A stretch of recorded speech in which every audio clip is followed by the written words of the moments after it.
Sveiki! Šiandien sužinosite, kas ir kodėl 10 000 porų kasmet išskiria. Aš jums parodysiu nematomas jėgas, kurios stumia sutuoktinį vieną nuo kito. Taigi, pasiaiškinkim, kaip žmona vyrą atstūmė, o vyras žmoną. Pasitikrinkim, ar pas jūs yra šios nepageidaujamas pasekmes santykiuose. Nepagarba, priekaištai, kritika, įskaudinimai, kaltinimai, pyktis ir bloga nuotaika, kyla abejonių dėl bendros ateities, įtampa santykiuose, iškilusių problemų nesprendimas, atidėliojimas, nenoras nei žiūrėti, nei kalbėti, nei pakęsti, nekalbadieniai, neseksadieniai, nepasitikėjimas, emocinis atšalimas ir atitolimas. Kaip tai atsiranda? Ką daryti? Kaip atkurti darnius santykius? Pasiaiškinkim, kaip vyksta sutuoktinių atšalimas ir atitolimas. Štai santykių pradžioj buvote vien šalia kito arti, neįsivaizdavote gyvenimo vienas be kito, norėjote būti kartu. Bet praėjo kažkiek laiko ir kažkas atsitiko, jūs atšalote, atitolote viens nuo kito. Bet kasgi čia? Matome raudonas ir mėlynas rodyklės, kurios stumia vieną sutuoktinį nuo kito. Kasgi čia tos per jėgos?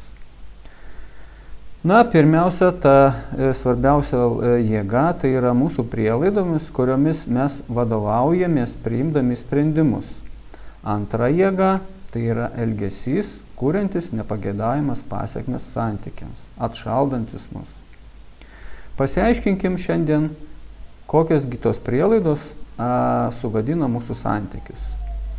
Pirma ir galbūt pagrindinė, ji po vestuvių priklauso man. Jeigu mes taip manome, tai tada elgiamės su kitu sutuoktiniu kaip su daiktu. Tas jam nepatinka, todėl jis žengia žingsnį atgal. Antra prielaida, jis yra tokia kaip aš. Didžiausia klaida bendravime šeimoje, kai žmona kalba su vyru kaip su moterim, o vyras kalba su žmona kaip su vyru.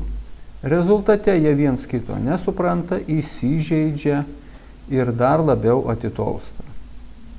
Trečia prielaida, ji yra visagalis. Jeigu mes taip manome, tai tikimės, kad kitas padarys viską, ką reikia, kad aš būčiau laiminga, kad jis viską sugebės.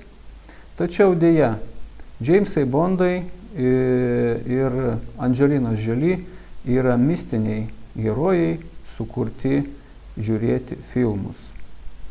Jeigu mes taip manome, realybėje esame kitokie, dėja, tai dar labiau atšaldo santykius. Ketvirta prielaida, ji neišmano taip, kaip aš išmanau. Tokiu atveju aš manau, kad jisai neišmanėlis, mes jį pažeminam ir taip su juo elgiamės arba su ja taip elgiamės.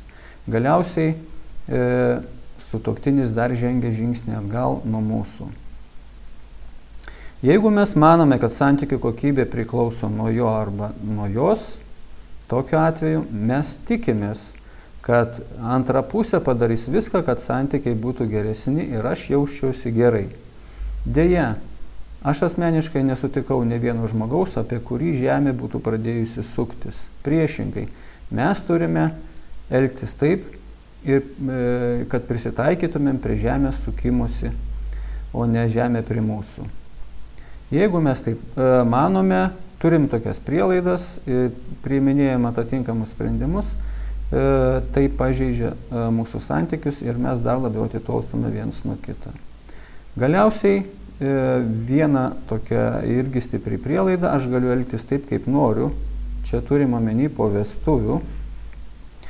Jeigu taip sutuoktinis mano ir pradeda elgtis, įžeidžia savo elgesiu kitą sutuoktinį, kuris tiesiog pasitraukia iš santykių ir įvyksta skyrybos. Taigi, mūsų pastangų tikslas turėtų būti kaip įmanoma arčiau būti viens kito, sukurti pasitikėjimo, pagarbos, palaikymo, bendravimo, saugumo, artumo atmosferą. Tai yra, mes turim įvaldyti tas jėgas, kurios traukia mus vieną prie kito ir užtikrinsim mūsų buvimą viens šalia kito ir darnius santykius. Kviečiu pasitikrinti, ar jūs vadovaujatės prielaidomis atstumiančiomis sutuoktinį. Apsilankykite svetainėje ir parsisiųskite testą su psichologo komentaru. Tada galėsite šito testo pagalba įsivertinti, ar pas jūs yra tokios prielaidos, kurios gadina jūsų santykius.